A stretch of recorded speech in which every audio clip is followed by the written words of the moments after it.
मैं आपका ज़्यादा समय लेना नहीं चाहता, क्योंकि अभी आपके सामने बहुत अच्छी अच्छी तकरीरें करके आपको समझाए हैं, और ख़ास करके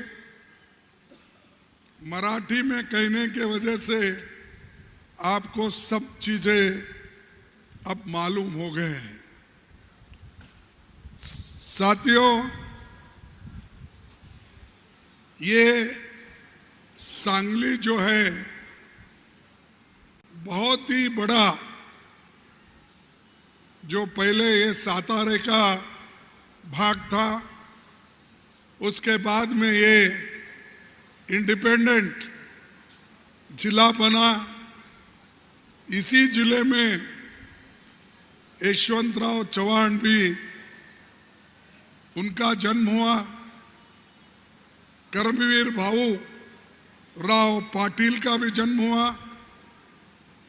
वसंत दादा पाटिल भी यहीं के हैं, और पतंगराव कदम जो एजुकेशन सोसाइटी में बहुत बड़ा रेवोल्यूशन और योगदान उनका है, और मिनिस्टर के नाते भी वो बहुत कुछ काम किए, उन्होंने भी यहीं के हैं। इतने बड़े बड़े नेता इस सांगली से आए हैं, और इन्होंने सांगली को बढ़ाया है। चौहान साहब हो, वसंत दादा पाटिल हो, पतंगराव कदम हो, कर्मवीर भाऊराव हो, इनको हम कभी भूल नहीं सकते। सांगली की जनता और कराड़ की जनता, ये बहुत बड़ा देन है उनका आपके लिए। कांग्रेस हमेशा छत्रपति शिवाजी महाराज, डॉक्टर बाबा साहब अम्बेडकर, महात्मा फुले, सावित्रीबाई फुले, इनके विचारों पर चलने वाली और विश्वास रखने वाली कांग्रेस पार्टी है। कांग्रेस पार्टी ये यूं ही नहीं पैदा हुआ। इसके पीछे महात्मा गांधी, जवाहरलाल नेहरू, वल्लभ भाई पटेल, अब्दुल कलाम, ऐसे बहुत से नेता लोग इस पार्टी को बनाए और मजबूत करें। महाराष्ट्र के रग रग में शिवाजी महाराज, शाहू जी, फुले, अंबेडकर की विचारधारा बसी है। कांग्रेस पार्टी के एक एक कार्यकर्ता इन विचारों और सिद्धांतों को जीवित रखने के लिए हर लड़ाई लड़ने के लिए तैयार है।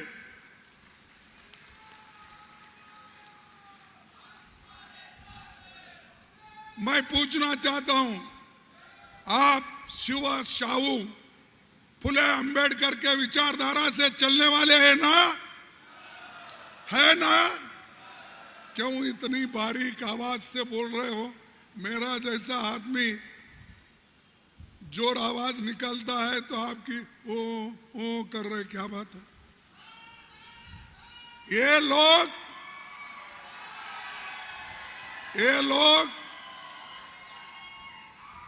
शिव शाहू फुले अंबेडकर, इनका विचार सिर्फ सांगली, कोल्हापुर, महाराष्ट्र में नहीं, पूरे देश में घूमता है। पूरे देश के लोग, हिंदुस्तान के लोग इनको चाहते हैं और इनके विचार को चाहते हैं। क्या ये विचार को आप छोड़ने वाले हैं? पृथ्वीराज पाटिल को हराकर इन विचारों को आप छोड़ना चाहते हैं? हम तो याद करते हैं सभी नेताओं को जो इसको कंट्रीब्यूट किए, जिन्होंने कोऑपरेटिव मूवमेंट को लाया, मैं धन्यवाद आपका करता हूं। आप 3 बजे से यहां बैठे हैं। हमको देरी हो गई इसलिए कि हमने जहां जहां मीटिंग को गए वहां पर आधा घंटा लेट हुआ और लेट पहुंचे। मेरे को अभी जाना था, लेकिन अब अंधेरे में मेरी हेलीकॉप्टर उड़ नहीं सकती। फिर अब मेरे को 100-150 किलोमीटर बाई कार जाना पड़ता है। इस उम्र में मेरा अब 83 चल रहा है। इस उम्र में हम पार्टी के विचारधारा को सपोर्ट करके आपके पास आते हैं। और आप लोग, जो लोग पार्टी से फायदा उठाए हैं, पार्टी से जुड़ के अच्छे अच्छे पदों पे बैठे हैं, अगर वही लोग धोखा दिए तो हमारी पार्टी क्या विचारधारा लेके जीवंत रहेगी, ये आप सोचिए। हम किसी को टीका नहीं करते, टिप्पणी नहीं करते, लेकिन आप सोचिए, जब देश का कांग्रेस पार्टी जब आपको सब कुछ देता है, उसके साथ कभी गद्दारी नहीं करना चाहिए।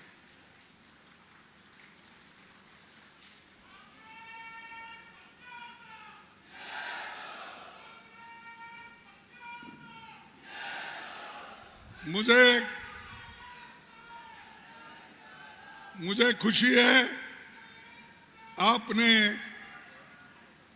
यहां पार्लियामेंट कैंडिडेट कांग्रेस के सपोर्ट से जीता, ऐसा मुझे हमारे लोग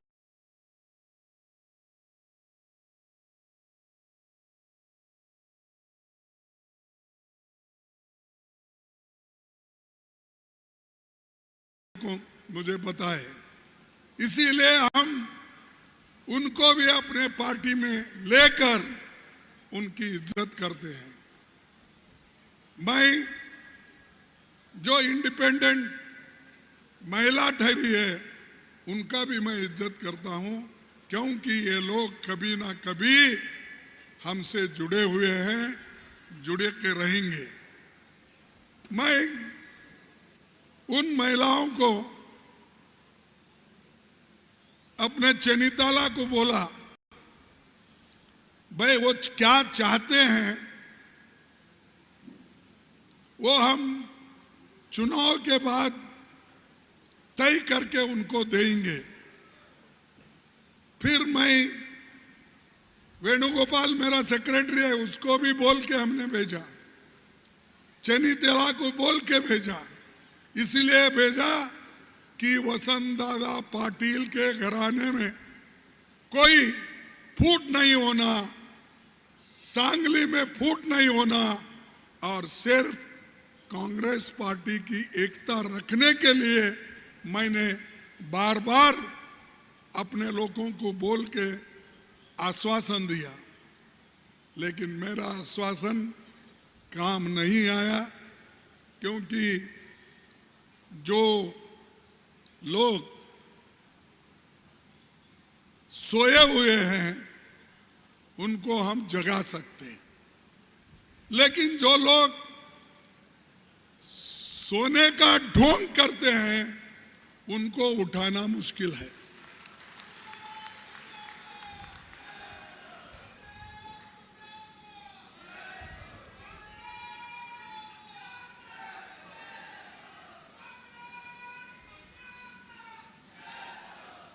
और यहां पर बीजेपी बहुत बातें बोल के गए होंगे, और बीजेपी के तो इतने नेता लोग आ रहे हैं, जितने सीट महाराष्ट्र में है, उससे ज्यादा लीडर लोग यहां घूम रहे, मंत्री लोग घूम रहे। महाराष्ट्र में प्रधानमंत्री तो कई बार आए, होम मिनिस्टर आए, और रिसेंटली कोई आए बोल के सुना कोल्हापुर में, योगी जी।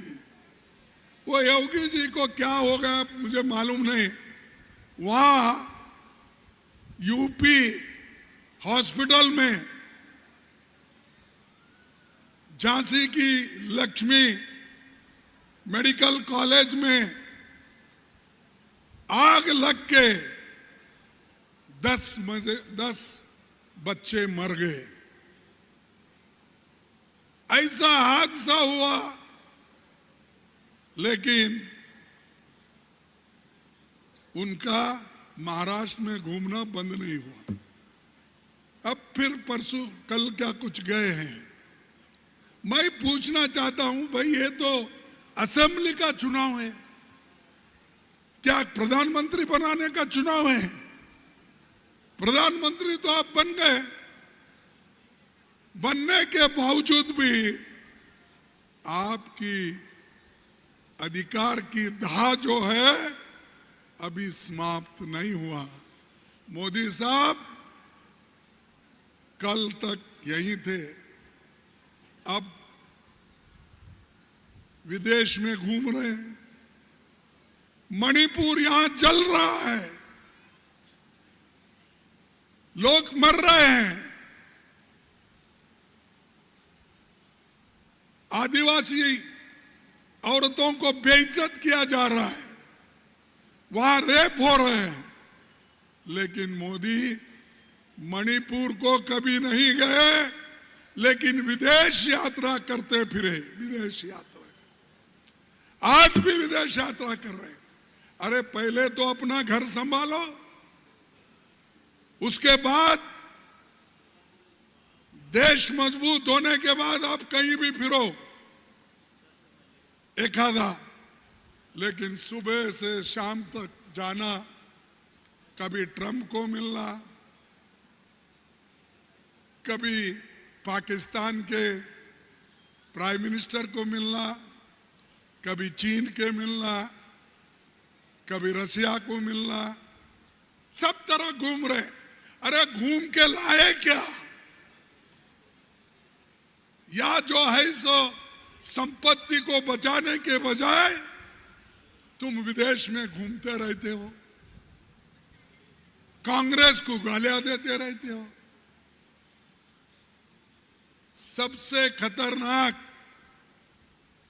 अगर कोई चीज इस देश में पॉलिटिकली है तो वो बीजेपी और आरएसएस। ये तो जहर के जैसा है। जहर मालूम है ना आपको? ये जहर सांप अगर एक बार काटा तो खत्म आदमी होता है, जहरीला सांप। तो इसलिए ये जहरीले सांप को आप मार देना चाहिए, ऐसे लोगों को दूर रखना चाहिए। और हमारे पार्टी के पृथ्वीराज पाटिल को आप चुन के लाना चाहिए। आप सारे चुन के लाएंगे, हाथ उठाओ।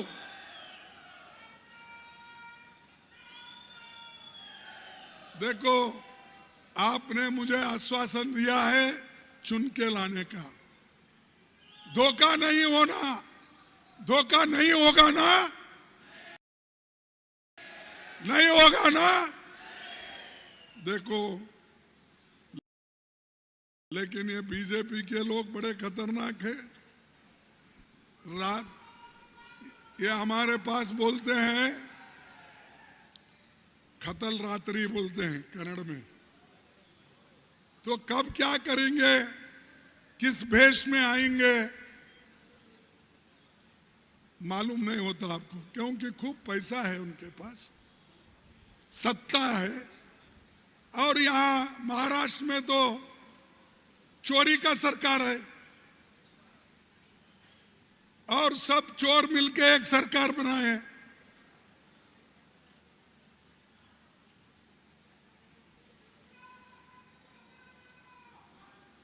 हमने चंद लोगों को पूछा, भाई आप तो चुनाव इलेक्शन में लड़ते हैं विचारधारा के ऊपर, आइडियोलॉजी के ऊपर, लेकिन आप लोग रातों रात भाग रहे हैं, क्यों? नहीं साहब, ईडी, इनकम टैक्स, ऐसे बहुत से हमारे पीछे लगा है, सीबीआई। अरे बड़े बड़े नेता भाग गए, जो कैप्टन थे पार्टी के वो लोग भी भाग गए। अगर जिस लीडर के पास हिम्मत नहीं होता, वो लीडर बनने के काबिल नहीं है।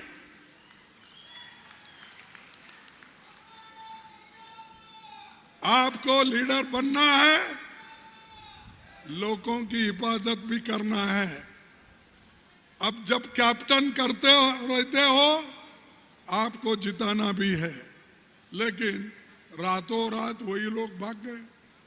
कोई रोते हुए भागा, कोई अपनी कहानी बोलकर भागा, कोई साहब हमको आगे कुछ नहीं मिलने वाला, बस इसीलिए अब इसी बार कुछ मिल रहा है जातो बोले। ते काय मराठीत म्हणतात की 50 खोके 50 खोके एकदम ओके। ते सगळे लोक खोकेचे आहेत, ते गेले, पण तुम्ही काँग्रेस पार्टीला मजबूत करा। हे खोके घेऊन जाणार नाही, हे तर त्यांना ठोकून येणार आहे।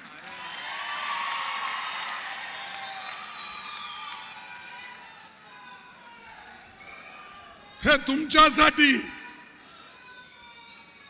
आणि देशासाठी आणि काँग्रेस पार्टीला मजबूत ठेवण्यासाठी आम्ही त्यांना तिकीट दिलेलं आहे। कारण गेल्या वेळी त्यांनी थोडक्या मतांनी हरले, केवळ 5000 मतांनी हरले। तेव्हा या थोडा गडबड आपल्याकडे होत आहे, केव्हाही झालं तर एक दोनदा त्यांना अपयश मिळाला। पण ह्या वेळेला तुम्ही सगळे मजबूत त्यांच्या पाठीमागे आहात, उभे आहात असं मी समजतो।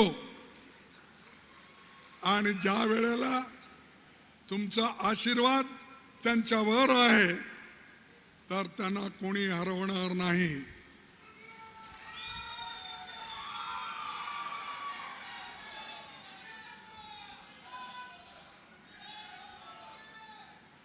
जब साथियों, मी तुम्हाला एक सांगायची गोष्ट की इंदिरा गांधीजींनी 14 बँकेचं राष्ट्रीयकरण केलं आणि राष्ट्रीयकरणामुळे सगळे नॅशनलाइज बँक गरिबांना लोन द्यायला सुरू केले। नाहीतर ते बँकेत कोणी जाऊ शकले नसते, केवळ श्रीमंत श्रीमंत श्रीमंतच लोक गेले असते। नॅशनलायझेशनचं सगळ्यात अगोदर कोणी वेलकम केलं असेल तर वसंतदादांनी नॅशनलायझेशन ऑफ बँकला वेलकम केले आणि त्याला जोरदार समर्थन त्यावेळेला दिले। आणि त्याने 3-4 वेळेला 2-3 वेळेला चीफ मिनिस्टर इथं होते। 4 वेळा किंवा मला तर आहे 77, त्याच्यानंतर 78, 83 फेब्रुवारी खैर जाऊ दे ते किती ते सांग, पण तत्वाला आयडियोलॉजीला त्यांनी मदत केली आणि त्या आयडियोलॉजीवर जे घराणं आलं ते इंदिरा गांधीला, राहुल गांधीला, प्रियांकाला सपोर्ट करावं त्यांनी उभारल्यामुळं ते अप्रत्यक्ष रूपाने बीजेपीकडे फायदा होतोय, बीजेपीला फायदा होतोय. आणि बीजेपीचे लोक तर असं आहेत, खोटं बोलण्यात मशहूर आहेत. जसा आपले पंतप्रधान आहेत, तो खोटे बोलण्यामध्ये सरदार आहे. तुम्ही म्हणाल एक प्रधानमंत्री होऊन कसा खोटं बोलेल होतो, चांगला माणूस आहे म्हणाल तुम्ही. मी तुम्हाला 2-4 प्रश्न विचारतो, ते त्यांनी सांगितलेलं आहे. ह्या 10 वर्षात त्यांनी काय सांगितलं आणि काय केलं हे मी तुमच्या समोर विचारणार आहे. त्यांनी म्हणलं अगोदर, सत्तेत येण्याच्या अगोदर काय म्हणलं,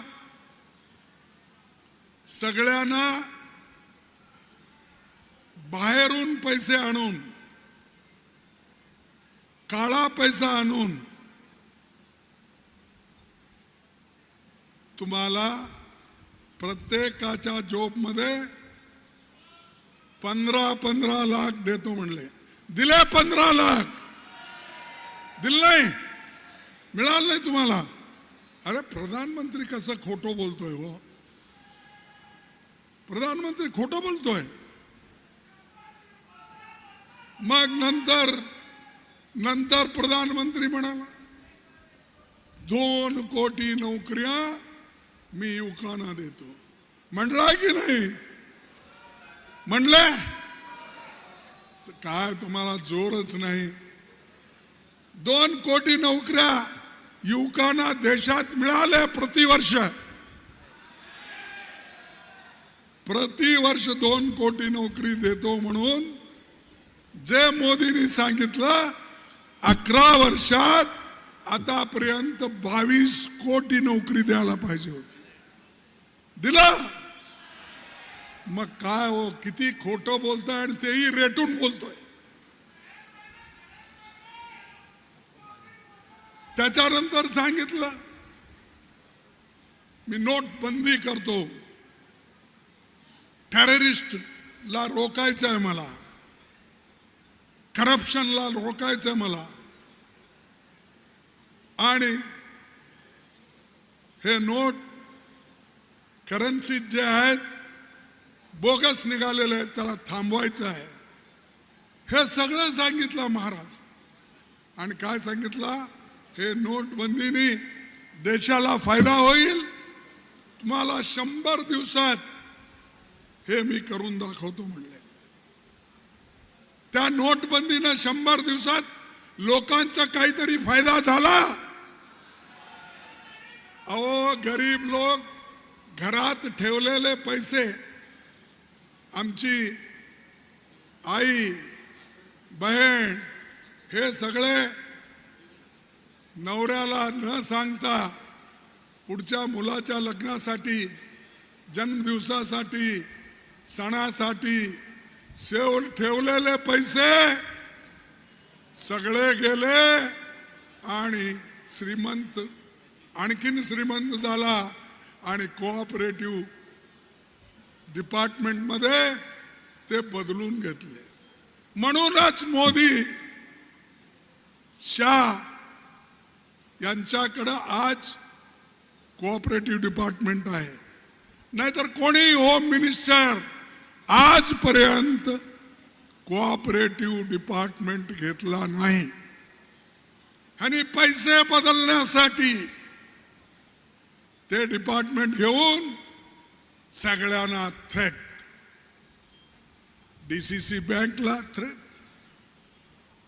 कोऑपरेटिव्ह शुगर फॅक्टरीना थ्रेट, एज्युकेशन सोसायटीला थ्रेट, सगळ्यांना हरॅशमेंट करणारा असा माणूस ह्या देशात आहे आणि खोटं बोलणारा माणूस त्याला जर तुम्ही प्रोत्साहन दिला आणि त्याच्या पार्टीला जर तुम्ही प्रोत्साहित केला तो आणखीन खोटं बोलत जाईल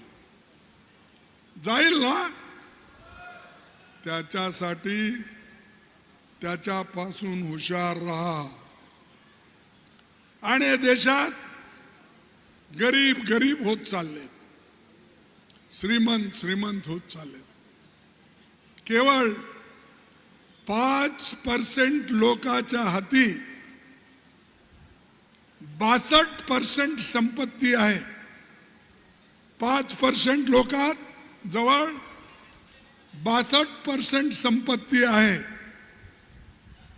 आणि 50% गरिबाजवळ केवळ 3% संपत्ती आहे. 3%. मोदीचं हे काम लूटो और दोस्तों को बांटो.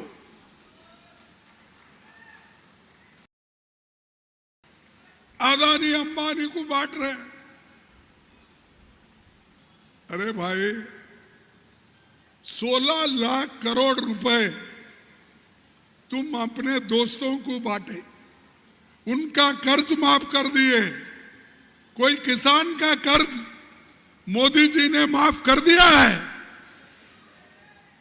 लेकिन सोनिया गांधी जी ने, मनमोहन सिंह जी ने 72,000 करोड़ रुपए जो बैंक के थे वो सब कर्जा माफ कर दिया. ये है कांग्रेस. जैसा बोलते हैं वैसा चलते हैं. उसके उल्टा करते हैं. असं उलट करतात त्यांनी. त्यासाठी मी सांगू इच्छितो की 5 वर्षात अदानीची संपत्ती 10 लाख करोड झाला. किती सांगा? 10 लाख करोड 5 वर्षात. असलं काय भारी काम केलंय बा. किती त्यांनी पसीना टपकलं असेल, किती प्रयत्न केला असेल. असली कोणती तर एक मशीन असेल किंवा जादूची छडी असेल तर मोदी साहेब, जे छडी तुम्ही 5 वर्षात 10 लाख कोटी रुपये कमवण्याचं आहे ते सगळ्या गरिबांना द्या, तेही कमवतील. मग असं हे लोक आपल्या मध्ये येऊन खोटं बोलतात आणि कोणत्या गरिबाचं काम करत नाही. त्यासाठी तुम्हाला एक होऊन काँग्रेस पार्टीला सपोर्ट करावा. महाआघाडीला, आपल्या महाराष्ट्र विकास आघाडीला सपोर्ट केला तर इथं नवीन सरकार येणार आहे, सरकार बदलणार आहे. आणि तुम्ही म्हणताल काय एक सांगलीचं सीट गेलं तर काय होणार? अहो, तुम्हाला माहित आहे आमच्या बीजेपीची सरकार, अटल बिहारी वाजपेयी जेव्हा होते त्यांची सरकार केवळ एकच मताने पडली. त्यामुळे एक वोट फार महत्वाचा आहे आणि ते सुद्धा महाराष्ट्र विकास आघाडीला अवश्य आहे. तिकडे विचार करा तुम्ही. एक वोट गेलं तर काय होणार, हे एक निवडून आलं, तसं होत नाही. आवश्यकता आहे, त्या आवश्यकतेनुसार तुम्हाला काम करावं लागेल. आणि तुम्ही जर हे काम नाही केला आणि जर बदलावणीची अपेक्षा करत असाल तर तुम्हाला अवश्य 20 तारखेला पोलिंग बूथवर जाऊन मतदान करा आणि आमचं निशाण हात आहे, पंजा आहे. सांगा आपली निशाण कोणती? आणि मी तुम्हाला शेवटी सांगू इच्छितो की मोदीच्या सरकारमध्ये तरी फारच घोटाळे आहेत. दिल्लीमध्ये, राज्यामध्ये त्याच्यापेक्षा जास्त घोटाळे. कारण एकेकाला 50 खोके दिल तर पैसे कुठून आणणार? कुठून आले पैसे? आणि या सगळ्या लोकांना पैसे देऊन जे सरकार करत आहेत, चालवत आहात, त्याचा अर्थ कुठून तरी चोरी करूनच तुम्ही केला ना? का तुमच्या घरचे पैसे आणून दिला? त्यासाठी तुम्ही एक होऊन देशाच्या चांगल्यासाठी, महाराष्ट्राच्या उन्नतीसाठी, प्रगतीसाठी तुम्ही सगळे लोक काँग्रेसला मत द्या आणि भारी मतांनी तुम्ही निवडून आणा. आणखीन एक छोटीशी गोष्ट सांगतो. अमित शाह इथं सगळीकडे फिरू लागले. जैसा कि आपको मालूम है, आकाश मध्ये जसं गिधड फिरतात ना, काय म्हणतात तुमच्याकडे? गिधड, हा गिधड, हा फिरतात ना, तसं इथं महाराष्ट्राच्या इलेक्शन मध्ये हेलिकॉप्टर, विमान सगळे फिरू लागले. आणि प्रत्येक मिनिस्टर प्रत्येककडे जाऊन जातीचं नाव सांगून, धर्माचं नाव सांगून आणि सगळीकडे म्हणायचं बटेंगे तो कटेंगे. भाई कौन काटने वाला, कौन बांटने वाला? आप ही लोग हो. बांटने वाले भी आप ही और जनता को काटने वाले भी आप ही. यही बीजेपी का है, यही आरएसएस का है. इसीलिए दूसरों के ऊपर उंगली मत उठाओ. और उसको ये कोल्हापुर वाले कैसा आने दिए मुझे मालूम नहीं भी, क्योंकि योगी कोल्हापुर आता है, ऐसी भाषा बोलता है जिसके खुद के गांव में हॉस्पिटल जल के मर रहे हैं बच्चे, उधर नहीं जा रहा, इधर आ रहा. अरे भाई तुम्हारा काम कहाँ है, वहाँ करो, यहाँ क्यों आ रहे? ये तो पार्लियामेंट की, असेंबली की इलेक्शन है. अब उसको निपट लेंगे महाराष्ट्र के लोग. अगर तुम नहीं आते, हम भी नहीं आते थे यहाँ. अब मोदी फिरने शुरू करा, योगी फिरने शुरू करा, भोगी शुरू किया, शाह शुरू किया, सब करे. फिर हम कांग्रेस वाले चुप बैठ नहीं सकते ना, हमको भी करना पड़ता. तुम्हारे पास पैसे बहुत होंगे, मेरे पास जनता है मेरे पीछे, लोग हैं मेरे पीछे. जब तक आपका आशीर्वाद है तब तक कांग्रेस पार्टी को कोई हिला नहीं सकता. मोदी जी ने कहा भारत क्या कांग्रेस मुक्त भारत हो गया. मुक्त कांग्रेस मुक्त भारत करेंगे हम. अहो तुम्ही 100दा बोंब मारला तरी कांग्रेस मुक्त भारत होणार नाही.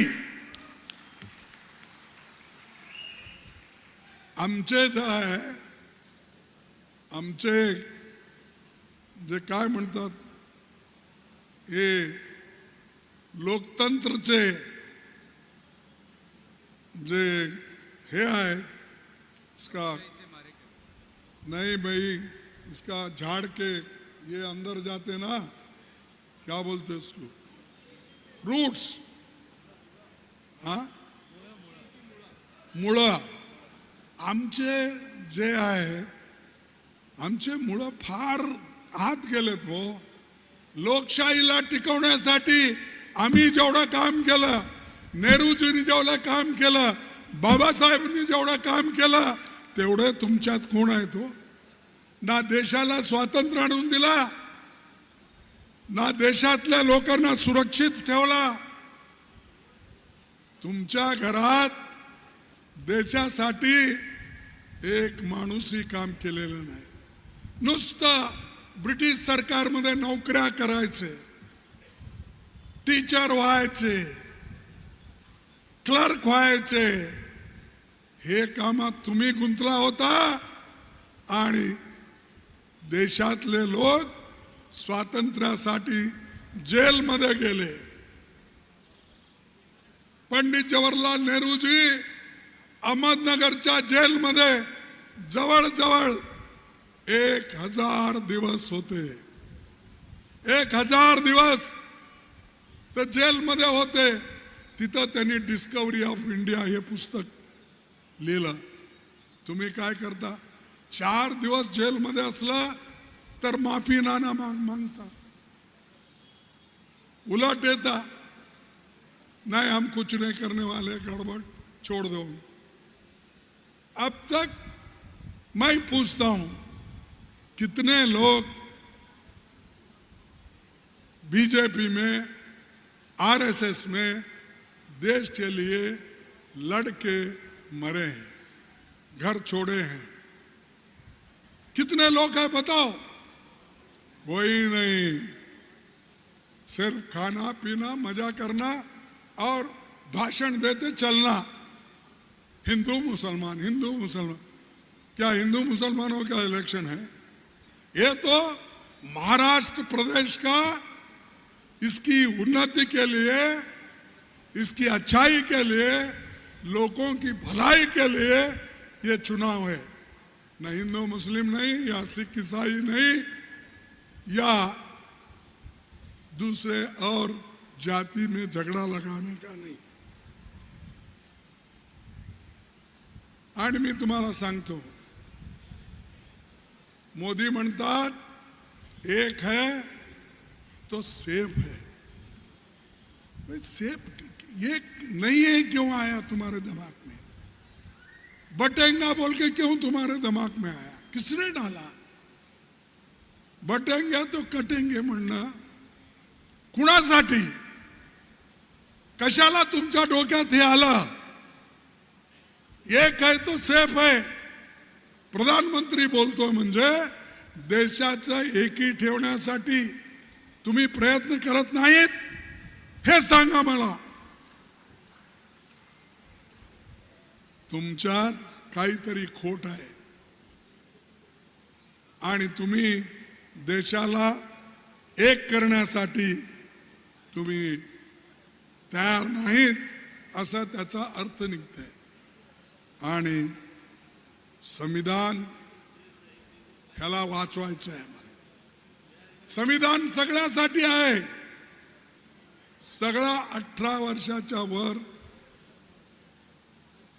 चे लोक जेवढे आहे त्यांना वोटिंगची अधिकार, स्त्री हो पुरुष हो सगळ्यांना वोटिंगचा अधिकार ह्या संविधानाने दिलेला आहे. ह्या बाबासाहेबांनी दिलेला आहे, हे नेहरूजींनी दिलेला आहे, हे गांधीजींनी दिलेला आहे. ह्या संविधानाला वाचवणं तुमचं कर्तव्य आहे. हे तुमच्यासाठी तुम्ही प्रयत्न करायचा आहे.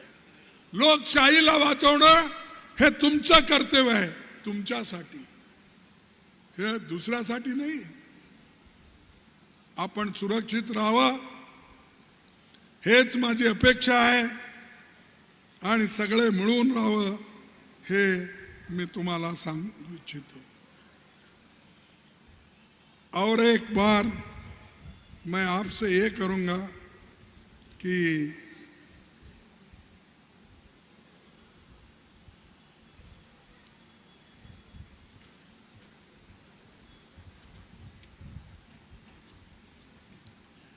एकदा बहुत पहले दुनिया के महान यात्री और बौद्ध विद्वान ह्वेन सांग महाराष्ट्र के लोगों की विशेषता जिक्र करते हुए ये लिखा है। ये मेरे नहीं शब्द, ह्वेन सांग जो 602 साल आफ्टर एडी 664 साल तक उन्होंने जिया।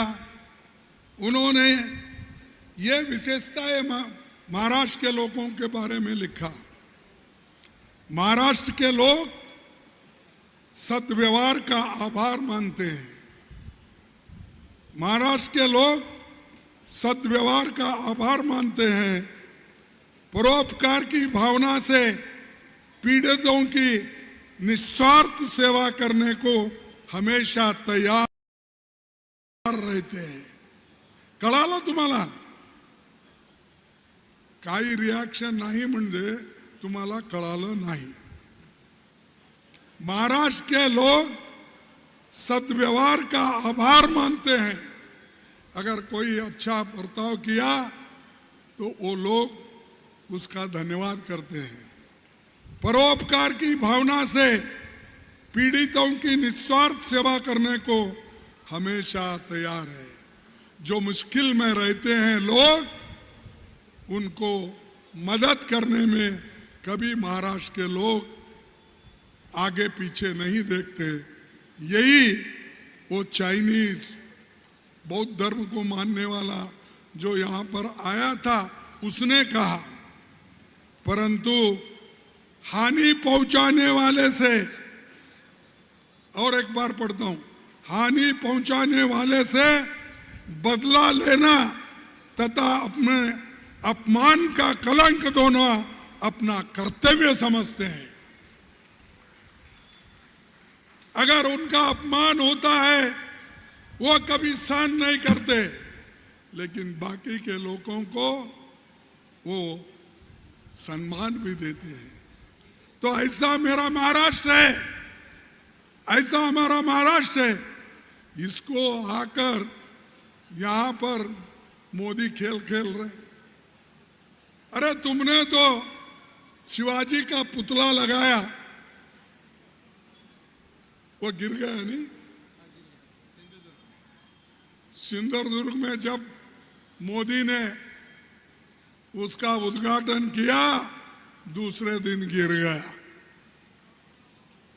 उज्जैन में सप्त ऋषि के 7 पुतले लगाए, करोड़ों रुपए खर्च किए।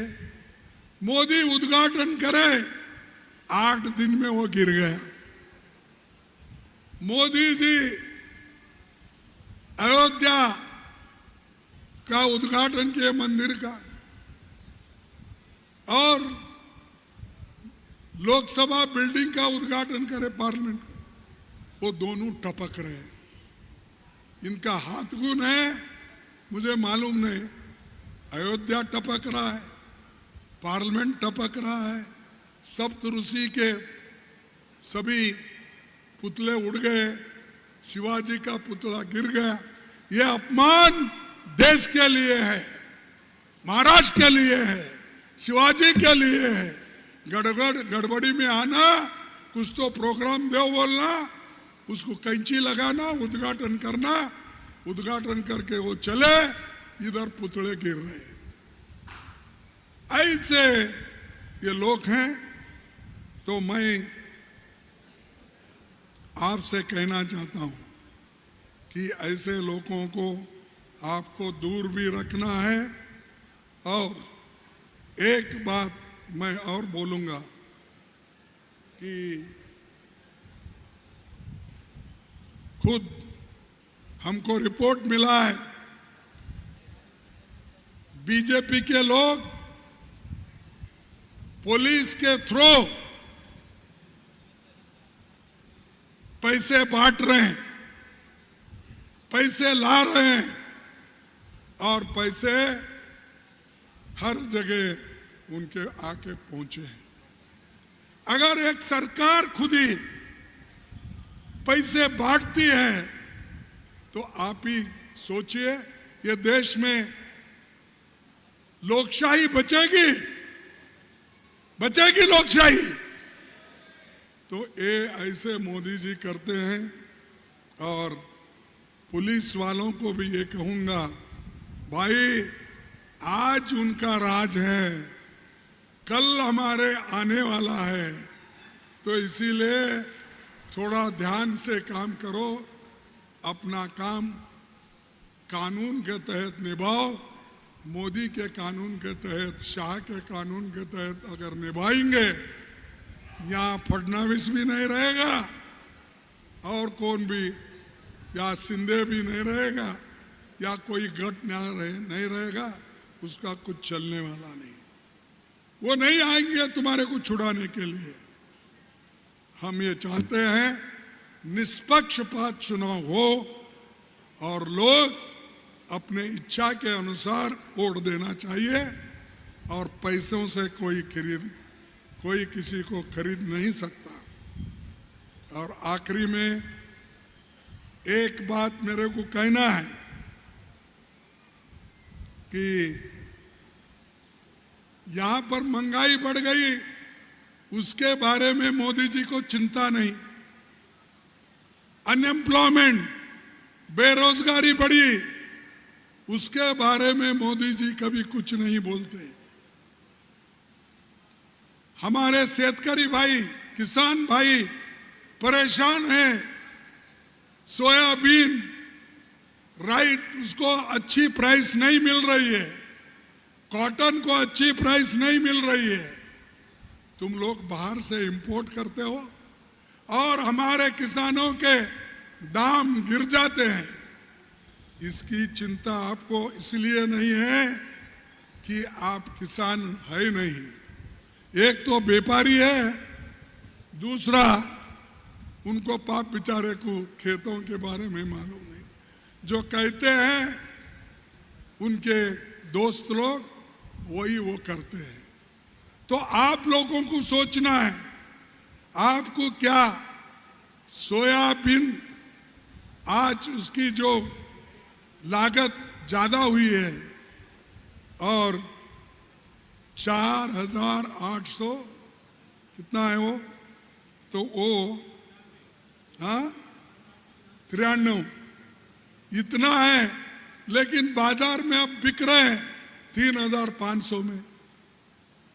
अरे उनका भलाई करो ना भाई, और आप ही हुकूमत में हो, हम आगे करेंगे। आगे क्यों भाई? गवर्नमेंट आपके हाथ में है, सेंट्रल गवर्नमेंट आपके हाथ में है।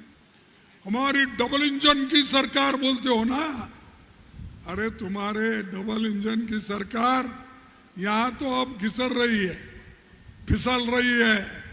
ये तो अब आने वाली नहीं है, यहाँ आने वाली महाराष्ट्र विकास आघाड़ी की सरकार आने वाली है।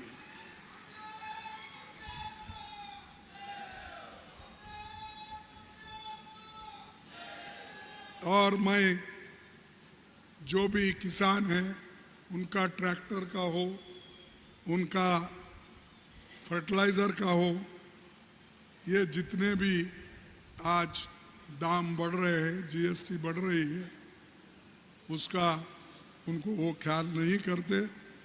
इसीलिए हमने ये तय किया सोयाबीन का,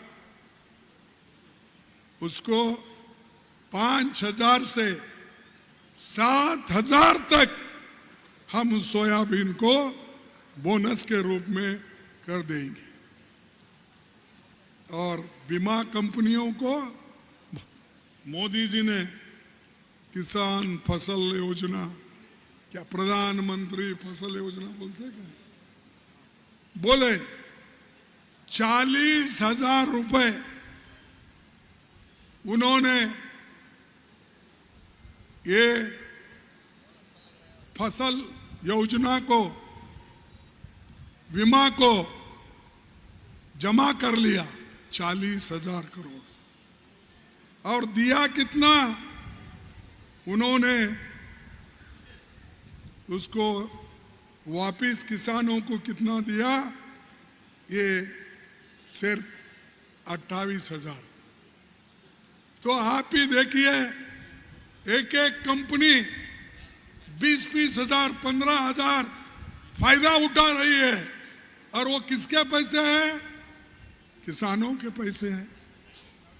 तो आज और एक बात उनको पूछना चाहता हूं। उन्होंने कहा 5 लाख नौकरियां देंगे। अरे भाई, 2,80,000 तो नौकरी खाली है गवर्नमेंट में, क्यों नहीं दिए? ये तो आपकी सरकार है ना, ये तो शिंदे की सरकार है, फडणवीस की सरकार है, अजीत पवार की सरकार है। आगे देने की क्या बात करते हो? पहले है सो दो, है सो नहीं दे रहे, लोगों को तंग और तबाह करके वो आज परेशान कर रहे हैं। इसीलिए भाइयों, बीजेपी को आप सत्ता से हटाना है, और आप उनके अन्याय के विरुद्ध लड़ना है। इसीलिए आप तैयार हो जाओ। और मैं आपको एक ही कहूंगा, उनका आवाज क्या है? उन्होंने क्या बोला कि बटेंगे तो कटेंगे, एक है तो सेफ है। मेरा वो नहीं है, मेरा है ये सब वही लोग कर रहे हैं, बांटने वाले भी काटने वाले भी वही लोग कर रहे हैं। मैं आपको सिर्फ 2 स्लोगन बोलूंगा, एक होने का एक, दूसरा देश के लिए जय हिंद का एक मैं बोलूंगा।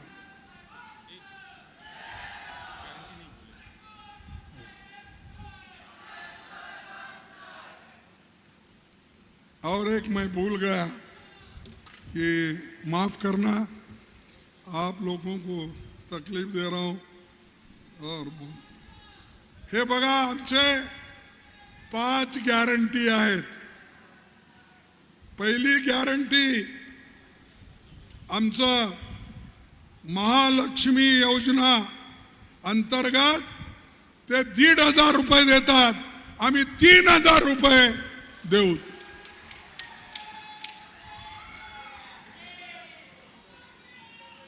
और फ्री बस ट्रॅव्हल,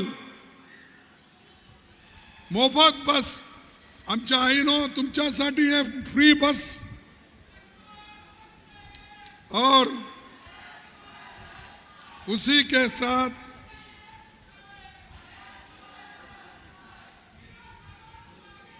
चौथा जो है कृषि समृद्धि, इसमें किसानों का 3 लाख रुपए तक कर्ज माफ होगा। और जो नियमित ऋण देते हैं, ऋण भुगतान करते हैं, उनको 50,000 रुपए बोनस मिलेगा। मैं तो अभी बोला सोयाबीन का 7,000 रुपए पर कुंटल हम देने का वायदा कर रहे हैं। युवक लोकांना आम्ही बेरोजगारों को हर महीने 4,000 रुपए का स्टाइफंड देंगे। ये हमारा वायदा है, हम वायदा निभाएंगे। कर्नाटक में हम दे रहे हैं, एमबी पाटिल यही है, वो कर रहे हैं कर्नाटक में। फिर उसको भी मोदी झूठ बोल रहे, शाह झूठ बोल रहे, तिथं काही दिलं नाही। अहो, काही नाही दिलं तर आता 1.5 वर्ष झालं लोक गप्प बसले होते। आतापर्यंत दंगे केले असते, पण ते लोक देऊ लागलेत। तुमची हिम्मत असेल तर द्या, दुसऱ्यावर टीका करू नका। तेलंगणामध्ये आम्ही दिलो, आणि हिमाचलमध्ये 90% आम्ही त्यांचा डिमांड फुलफिल केला. हे खोटं आहे सांगितल्यानंतर आम्ही दिल्लीमध्ये तिन्ही चीफ मिनिस्टरना प्रेस कॉन्फरन्स घेऊन त्यांना सांगायला लावलं की त्यांनी काय काय काम केलेलं आहे. अशी आमची सरकार आहे हो. आणि काँग्रेसचं ही नियत आहे. आणि आमचं आता पुढं येणारं सरकार नियतीचं सरकार राहील. म्हणून मी आता शेवटी आलोय की मी म्हणतो आवाज दो. तुम्ही म्हणायचं एक है. मी म्हणतो जय हिंद. आपण सुद्धा जय हिंद म्हणू.